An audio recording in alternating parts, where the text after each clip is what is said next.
All right, ladies and gentlemen, tonight we are tackling the famous Tulare ThunderBowl in Tulare, California.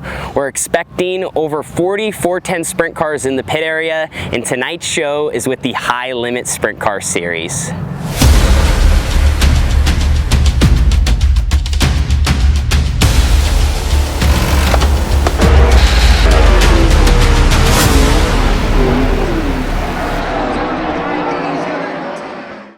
So a quick up-close look at this racetrack before we begin this evening. When I think of all dirt tracks in the entire world, what place do you have to be the toughest as a driver? You have to put your equipment on the line, and it's just one of the gnarliest that you race on. The ThunderBowl would fit that entire description, every box. As a fan, this racetrack is one of the most fun to watch because it is literally so exciting. Right up on the boards, tends to be super slick, and you also have some options. You see guys go well here running the bottom, but typically the guys that really get around it well are right rear, right on the wall, and they're almost using the wall to create speed. On top of that, tonight is with High Limit, so we have the best 410 sprint car drivers in the entire world, and we're gonna see who is gonna conquer this place with the massive field of cars. But ready to get after it.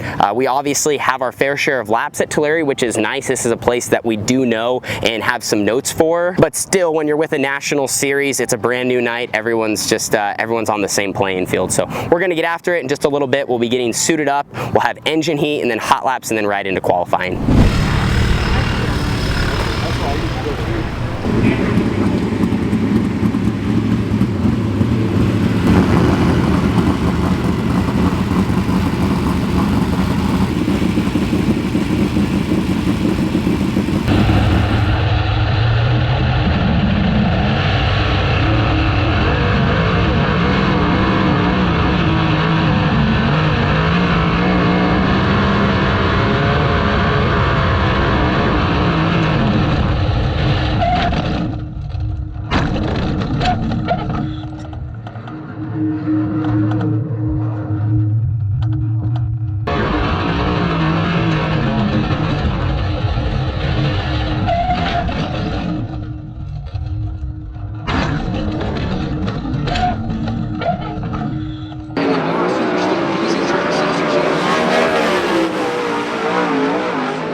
So we got back to our pit area, and my crew and a bunch of others jumped in to try to work on fixing the 18T. Basically the front half of the car, wheels, axle, shocks, front wing, all that. We were trying to get back out for the end of qualifying to try to get one lap and salvage our night, but then we realized that actually the crash tweaked the frame and the motor plate. Here's a 3/4 socket. Yeah. We don't have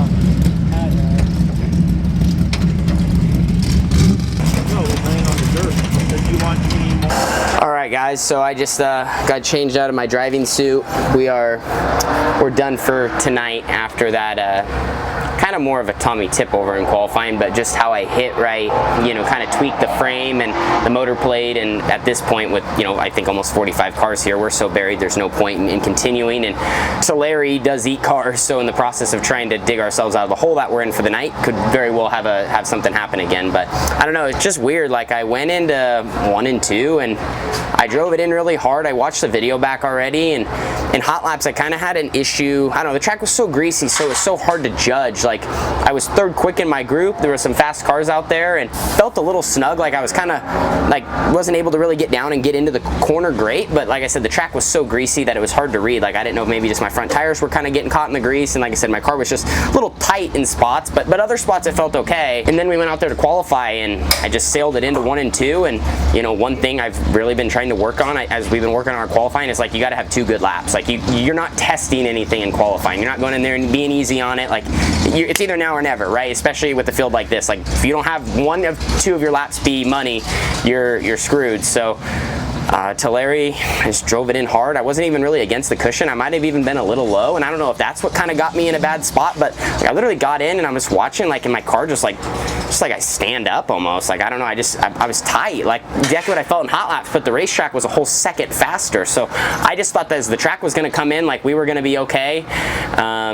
You know, and I mean, in some ways, like I said, maybe we should have freed up, or I don't know if like we had something wrong with the car that we didn't recognize. I don't know. There's so much going through my head right now, but like it was so weird. Like I literally went in and it's like the car just never wanted to turn. And the second I got in the fluff, like then it just wants to bike. Like I would not finish the corner. After I got to the center, after I turned in, I have no chance of finishing the corner, it felt like. So I don't know, just super frustrating. I hate things like this. It sucks. It feels embarrassing. Like I don't know. So I don't know if we had something that we didn't catch, or I don't know. I'm not trying to make excuses. I literally don't know right now. Like it was the craziest thing. Yeah, our night's over. We're gonna get a backup car down and get things turned around so we can race again tomorrow. But it definitely hurts us with our operation. We're getting farther into the season, man. We've been racing a lot and it just sucks. So I don't know. I feel pretty down right now about how it is. I just don't know, I guess, what could have been different or what we did wrong.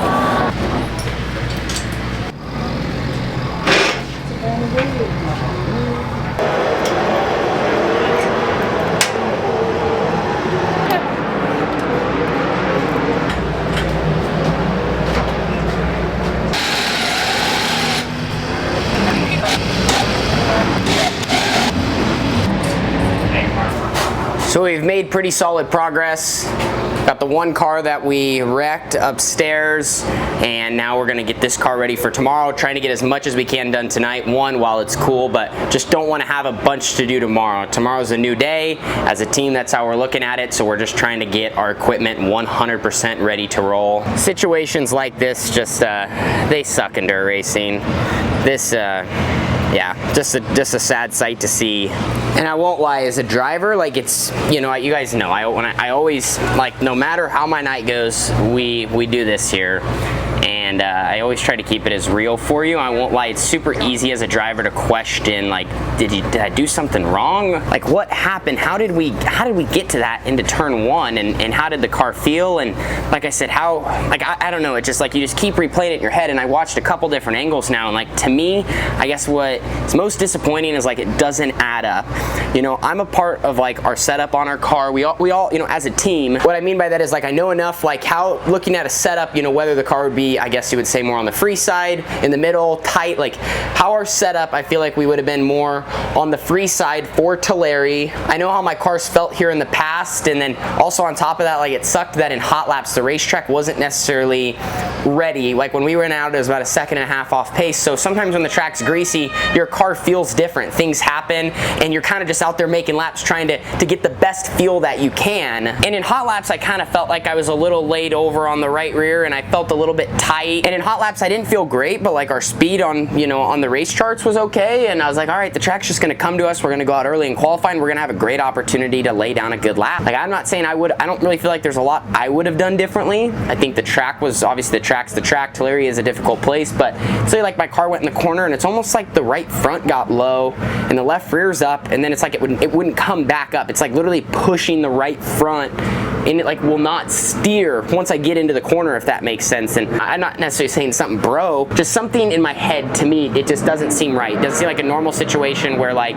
just went in there, made a mistake, got in the wrong spot on the track, or actually just buried it in the curb. Like my entry was even a little bit low, and then I did kind of get into it in the center, but it's almost like that happened because my car was not rotating. And then also on top of that, I know enough looking at our setup sheet, I feel like the car shouldn't have been acting like that because we were looser than you would say we've started the night here at Tulare before. So it just it's puzzling. It really is. And I don't know, maybe not, but that's just where as a driver, like to me, and I've had some other drivers, which is good, it feels like some reassurance. They're like, something did not look right there. Like you look like a non-wing car, just like, you know, literally biking up and I mean, obviously the biking part, but like literally, like it's like the car just like stood up after I turned in. And moments like this feel like the most frustrating parts of your racing career. And obviously you just got to put it behind you, but still, it's like, how does something like, it still makes your head spin, like how something like that happened, and you want to know too, because how to prevent it, or anyway. So the feature's about to go. I think they're getting ready to go green. We're gonna go watch, and then we'll finish working on our stuff.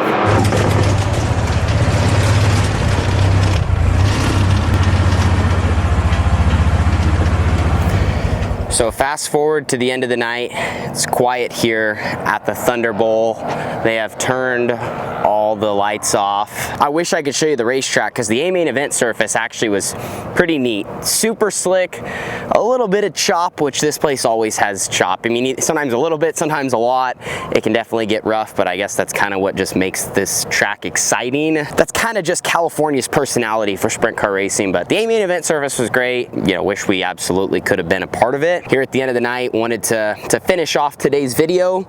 We got pretty much everything done. We got the motor in the car. You know, we just have a few more hours of work just to put our setup in, get tires finished up, kind of just pick up all the broken pieces of our puzzle here with the 18T so we can go racing the rest of the weekend with High Limit. And as I sit here, I still feel the exact same way as earlier. Man, I just don't get it. I think sometimes as a driver, you do have to take those moments, you know, as much as you want to push past it.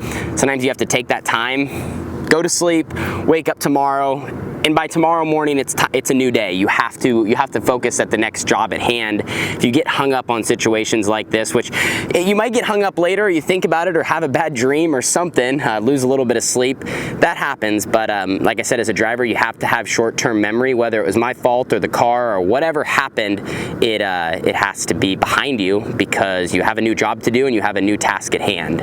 And that's how it has to be. Otherwise, this is going to affect future races, future performances, and things aren't going to go how you want. So that's my best advice to you young drivers. If there's any good that can come out of this, because there's not a whole lot of good for me, if there's any good though, learning, no matter what, whether it's your fault, whether it was the car, whether it was the track, whether it was your crew, whatever the situation, you have to move forward, and as a driver, you have to have short-term memory. But my best advice I could also give with that is, as a team, you have to stick together. And you've probably heard this before, but it actually is true. It's how you bounce back and how you bounce back as a team, because it's easy for not just me as a driver to get frustrated, but you know, my crew guys and my family. But you have to stick together in the sport, because these are the moments that like make or break you. And it's so difficult what we do, especially at this level, that it's important for me to have people around me that only continue to build me up, but also we build up together. And that's what we're trying to do with the 18T and with THR. And I'm happy with the people I have surrounding me and my partners and my great fans, and